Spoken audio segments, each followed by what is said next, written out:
instructional resources. So kung patunggan yung word na instructional resources, ito naman. Mga visual aids na ito kami paninig mga taglota. Please go next slide. So, mag-focus lang tayo sa instructional technology. So, ang instructional technologies, ang mga computers, mga TV, mga DVD, ang DVDs, ano na siya, appear na siya sa all type na education. So, ang first sa instructional technology is ang film. So, ang film is pag-una is pinaka-influential and seductive educational medium siya. So, ang film, unang na, katong pwede matanaw ang cycle ng mga plants, cycle sa pag-ano sa mga hayop, na sa film.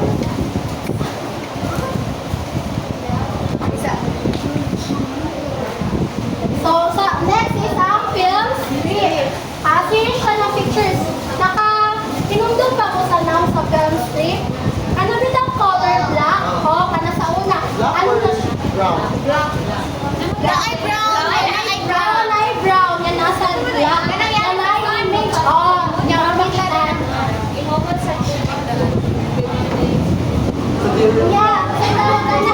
Ano na siya? All type na siya ng pagtutudlo sa una. Kapag wala pa tayong mga TV, wala pa tayong mga projector, anak. So next is ang film. Sa to? Film. Wala pa na. Mona, film strip. Dayon, kana. Film slides. Slides. Nara. Okay. Ang film slides is muna na sa siyap na ay muna na silang sini film strip. Pero ang kalahian nila is si film strip is continuous. So dagan siya images. While si film slides is usa na jud na siya, containing na siya ng usa ka image. For example, sa film strip is ang cycle ng butterfly. Nga sa film slides is ang mga types ng cloud. Di ba usa-usa lang na ninyo ipakita? Ana. Ako to picture pa rin. Oh, kanya example ng film strip o film slide na continuous. Sa kanyang continuous film slide. Strip. The film slide is katong sana. Okay, next. Overhead projector. So, unsa man ang hunaw namin sa overhead projector? Simulation. Katong ano, katong mga seminar, katong pero, tanaw mo. Gusto mo kung gusto yun? Hani, wala pa nagamit ang overhead projector. So, overhead projector, once na katumit ang transparency, katong gika dito sa may, sa kahit tawag na. Kanang projector na ka ng anak. Ara, kung ano na ang light ako, diba, pwede na mapakita ang mga PPT sa mga extra. Ina, kanang medium na, kanang large daw ba? Kita ko dito talaga. Learners. So, karon, proceed na sa television, video system, tapes, printer, cassettes, games, and these. So, ako ba diles? So, familiar na ito ninyo kayo. Magamit naman yun. So, a medium of communication primarily used for broadcasting visual impression of reality through space. So, ate, mapakita dyan nato sa learners kung sa dyan ang mga, ano dyan ba, mapakita dyan ang, may tabo dyan din na real world. Like, for example, kung na mga sakinaan na, pwede naman siya ka ng ma-vision ba, like, wala akong dyan na itabo. Nya, ang mga uban ng scientists or mga ano sa video is, bubuhat ko yan sila ng mga animated na videos na i-foreseen kung sa itong mga pwedeng makitabo. Next. So, ETV or educational television. So, katulad na rin gamit natin no, para makadiscuss ko sa inyo sa akong topic is the gamit ko television. So, program produced So, ano siya? Educational, ano siya? O, saan to? Television. Next. Instructional television.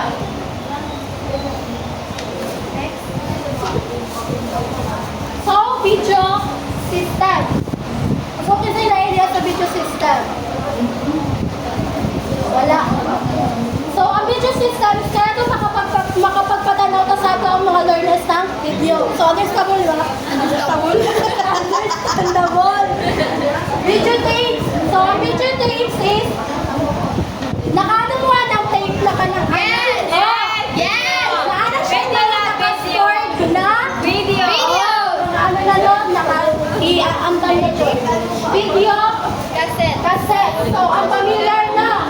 Yes! Familiar! Oh, sa Ano na may CD ka na po? Ana, yan na. Guys, sir, guys, muna, lagi sir po Ito na. So, ka na. Ano siya ka ne, ang video cassette recorder. Ano siya tatawag sa video tape. Nga, ang Lisod na siya. ano rectangular. Ano siya ang video cassette. Ang gibog nga sa video Tape! Okay po. video disc, kanang CD. Naana siya yung mga sold na daghan na mga video video printers. Kaya naman is kanabitaw kung gikan sa video na i-print o kanabitaw tinubitaw ako ng joke. Like for example, kung patanaw ko kanang about sa ocean, kanang mga ano ba? Wala sa human ano na lang, sa human bad, sa part sa itong body ba? Kung sa itong mga ipakita sa video, para mas easy, i-print na lang to sa maestra niya. Iisa-isa na lang to niya, ipakita niya, pwede sa niya itudlo kung saan ng cycle ato, based sa ano sa video. Video games. So, nakatry naman tayo mga video games na. Para na yung mga character. So, engaging sa siya na. Computers. Magkano mo dito sa computers? Kung buhat mo sa mga repeating or mag-type sa mga inana, magkano dito sa computer. So, katong mga technologies, makahelp to aron ng inyong environment sa classroom is fun and engaging. And then, we need ba yung adapt sa kanang ano ron? Sa panahon. Kaya na ano to sa 21st century. So, karon na, sa buhat na instructional materials lang, kinijud mo ka na mo gasto. Sa elements of art, ano sa elements of art is, para bitawan inyong IMs is clear na attractive. Sa line is, ano bitaw ang learners nimo, ang ilang bata is mag-guide sa kunay line niya. Mabakita sa seleksyon ng movement ato mga letters. Or kung sa mga na yung lang sa imong IMs. Now, color texture. Sa color, di mo dyan na dapat yung gamit ng mga dark tayo, no? Kaya di man na mabasahan sa learners. Sa form, kalang mga 3D or mga flat. Kaya malinaw man po ang bata kung nakakikiputang na IMs na kalansang urag-uli ko. Yung texture, kaya paduhay principle ang slide. Kasi, parang yung IMs is organized and effective sa learners is dapat balance. Nawalay ka lang sa kabilang side or sa left baba na. Naay ka lang mas sobra bitaw ang design or ang text. Kaya diri mo lang buwang anak. Ilod yun na maayo. Kaya ang harmony is dapat ka lang connected bitaw sila. Like ang design mo, alam mo tanawon. Yeah, freedom is ka lang may mga repeating na mga elements or tutulad ko. Kunwari, ang inyong team is katulad kay Darwin na sagay na, inside out. So, inside out, aralan kita patulang focus niya, pwede sa balik-balik at mga design sa inside out. Na proportion and then margin. Ang margin is dapat, ang imong text dili over proud, kay ang learners ng God is para bitaw sila mag-board kung puro text na lang jud tanan niya. Wa jud makita na space ang bata na is either matuling pa lang sila. Yeah, helpful traits, panel, resourcefulness.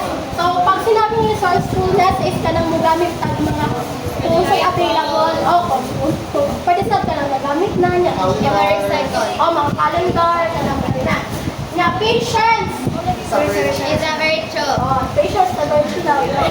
So, patience, kailangan, so pagbuhat mo guys, not just tayo patience. Ang outcome sana is, huwag mo bilang ka ng ibara-bara.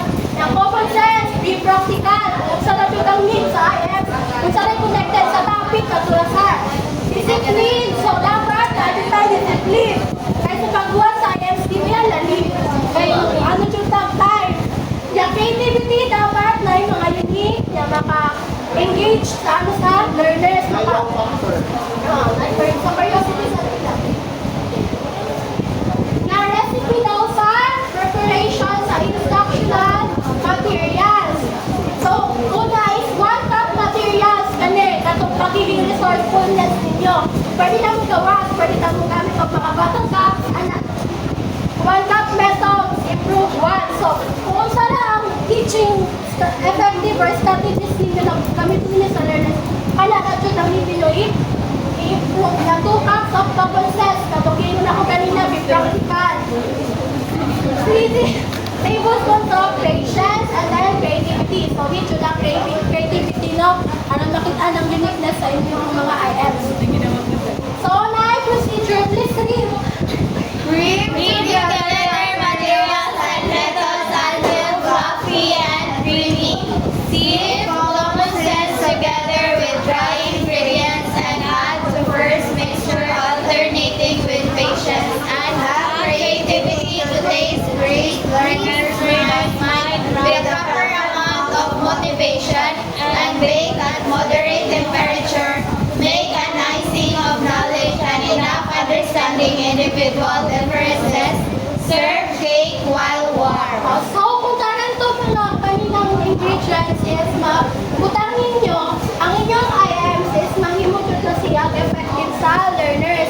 Kaya ang learners ninyo, kung mamuha to ninyo tanan, is dili nito sila kanang dukaon or mag-boring sa inyo while mag-discuss mo kay IMs pa lang ninyo, panalo na yan, nakakuha ng attention sa mga bata. So, makakakontrol sila kay ng Monday, nakuha mo ninyo ang ilahang Attention. So, karon kusita sa pag-design sa instructional material.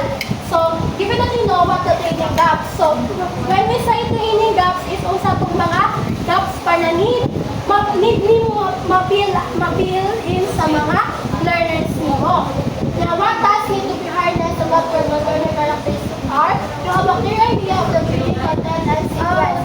And you have written training objectives, you have chosen an instructional strategy. Now, all you need is to select or create the instructional material. So, dapat training gaps ang mga gap na need i-fill in niya kung sa ang mga need ni mo itudlo at mga katong content niya kung sa mo siya pagtudlo niya dapat kilalanin sa limo kung kinsa imo ang learners. But kung sa ilang age, ang background, ang learning style kay naabayay ka ng differentiate instruction. Kailangan ba na ito ma-apply sa aso ang pagtudlo kay dili ba yan same ang mga bata. Oh.